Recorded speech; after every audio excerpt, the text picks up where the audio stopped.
The polished marble floors of Sterling Industries reflected the harsh fluorescent lights, a world of cold ambition and calculated success. In the vast, silent lobby, a boy stood alone. His sneakers were worn, his jacket too thin for the city's autumn chill, and he clutched a faded envelope as if it were a lifeline. At the security desk, the guard gave a dismissive snort. "An appointment with Mr. Sterling? Right, and I've got one with the president." But the boy, his voice quiet yet unwavering, repeated the words that had brought him here. "Tell him I came to claim my inheritance." His name was Ethan Cole. He was 12 years old. For most of his life, it had been just him and his mother, Sarah, in their small apartment that always smelled of her lavender candles and library books. Sarah was a portrait of gentle resilience, working long hours as a librarian, her smile never dimming even when times were tough. She spoke of Ethan's father with a distant, tender sadness, calling him a dreamer with a heart too big for this world. He had passed away when Ethan was just a baby, she said, leaving them only with love and a letter sealed with a promise, "For my son, when he is ready." Sarah's passing the previous spring left a silence Ethan couldn't fill. In going through her most cherished things, he found the letter addressed to him. The words inside spoke of a legacy, of a man named Jonathan Sterling and a company in the city. "If you ever need anything, my family, they are there," the letter read. With nowhere else to go and a foster system looming, Ethan, with the cautious help of a kind social worker, made the decision.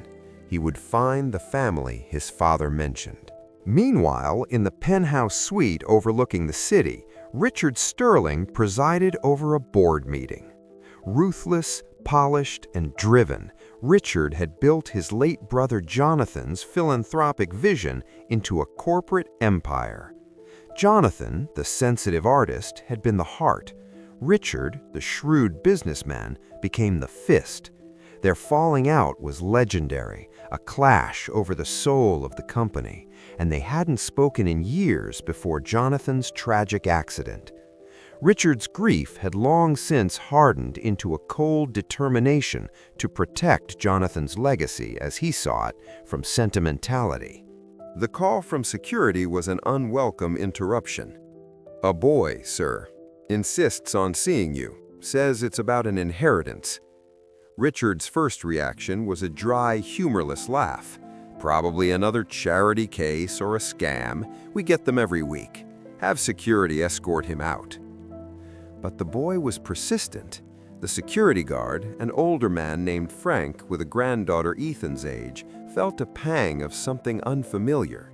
It wasn't just the boy's worn clothes. It was the dignity in his posture, the clear, earnest look in his eyes. Against protocol, Frank called Richard's personal assistant. "Ma'am, I really think Mr. Sterling should just take a look. There's something about this kid."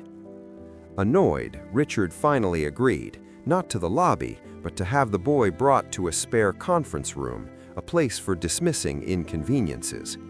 He entered with Lawrence Abbott, the family attorney, at his side. And there Ethan sat, his feet not touching the floor, the envelope on the giant table before him. Richard looked him over, his gaze lingering on the patched knee of Ethan's jeans. The millionaire's laugh was short, devoid of warmth. "Let me guess. You found a sob story and a lucky name. My brother's name. What is it you want? A check? A job for your mother?" Ethan flinched, but didn't look away. "My mother passed away," he said, his voice barely a whisper, then stronger. "And I don't want a check. My father, Jonathan Sterling, left me a letter. He said I was his heir." Richard's smirk faded into icy anger. "Jonathan didn't have any children. He was a wanderer. He wouldn't have kept that a secret." He turned to Lawrence.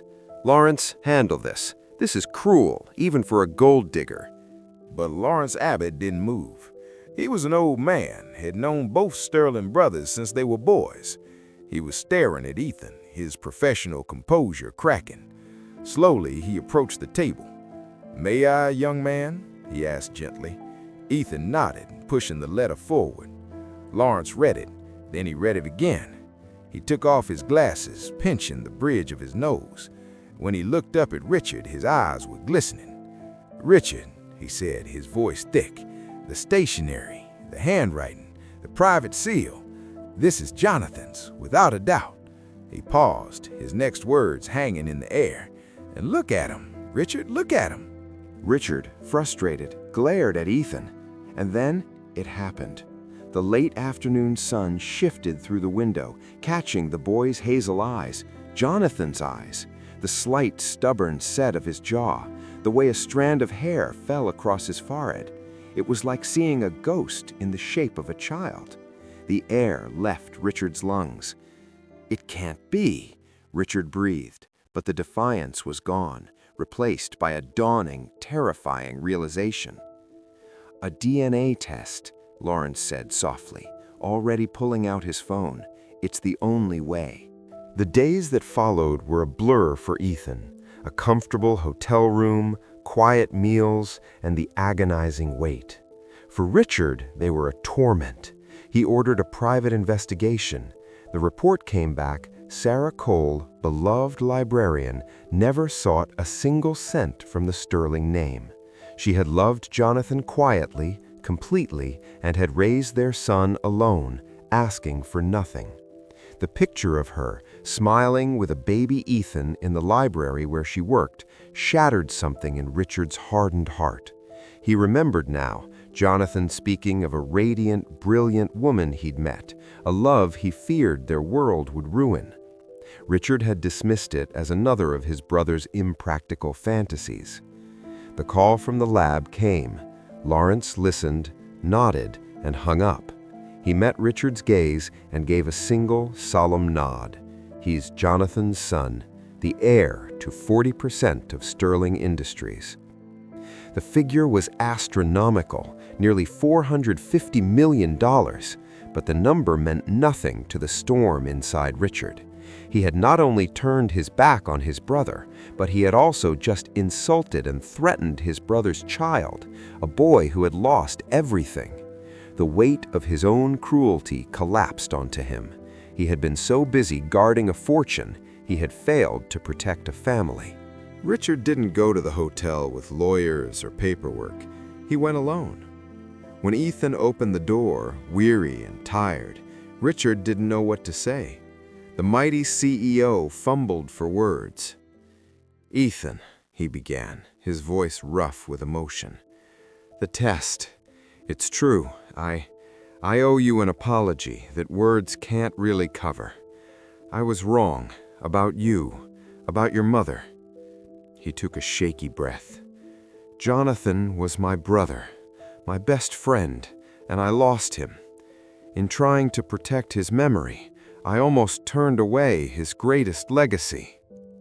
Ethan listened, his young face old with a wisdom grief had taught him. "You don't have to be alone anymore," Richard said, the offer clumsy but heartfelt. "My home, it's too big, too quiet. It could be your home, too, if you'd like." It wasn't the money that changed things in the following weeks. It was the quiet moments. A shared, awkward breakfast, Richard helping Ethan frame the only photo he had of Jonathan and Sarah. Ethan calling him Uncle Richard for the first time, tentatively. But the outside world descended quickly. Tabloids, tipped off by someone in the company, splashed sensational headlines. "Secret love child claims fortune," and "Librarian's shady legacy." They painted Sarah as a schemer. Ethan saw a newspaper left on a table, the cruel headline glaring up. He went very still. Richard, seeing his face, moved to take it away. "Don't look at that, Ethan. It's nonsense. We'll sue them." But Ethan looked up, and in his eyes, Richard saw not a scared boy, but Sarah's son and Jonathan's. "They're lying about my mom," Ethan said, his voice trembling not with fear, but with conviction.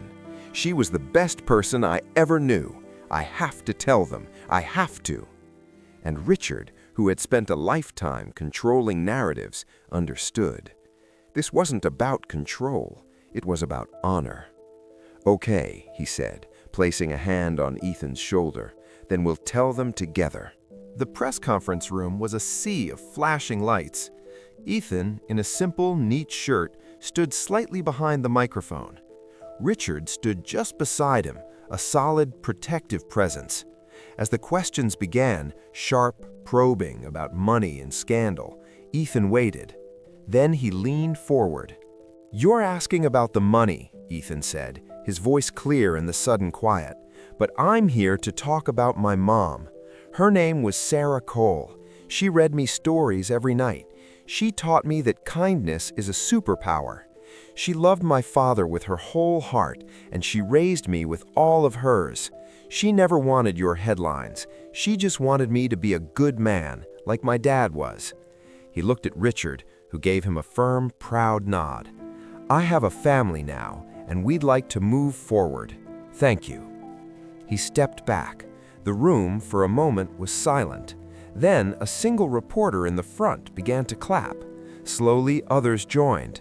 The story, in that instant, changed. Ethan's journey to the marble lobby had begun in loneliness, a quest for a place to belong. He found more than an inheritance. He found a chance to heal a broken family.